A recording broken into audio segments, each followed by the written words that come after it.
It's been a little bit since I've done a dried flower farm update, and honestly, it was because I didn't really know how it was going. It has been going very slowly, but at least the Gomphrena has been popping off, and I'm glad because I do have different colors of Gomphrena, and it is starting to look like I've got some longer stems, which is what I was wanting.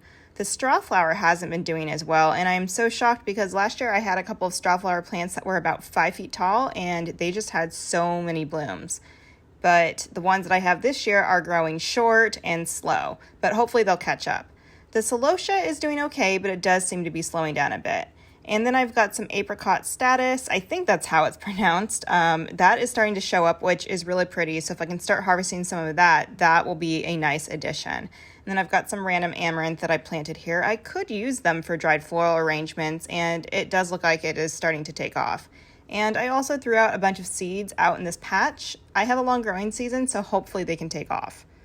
So now I'm going to go ahead and harvest these, and this was a learning process for me this year. I now know I should have planted way more than I did because it takes a lot to get a lot.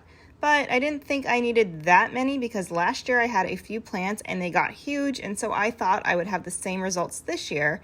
And honestly, I think it's better to have too much than not enough, especially if I'm hoping to sell dried floral arrangements.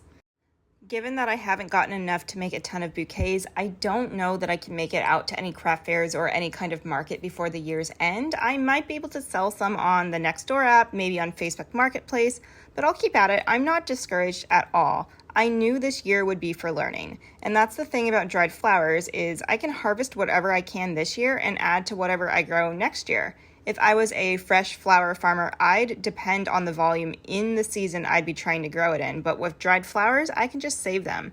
But I'm not giving up. I'll sow some more this season, and I'm going to sow even more dried flower seeds next year. I am going all out. And even though it looked like I wouldn't have a lot to harvest, I was still able to get a nice handful. So I am still calling this a win in my book.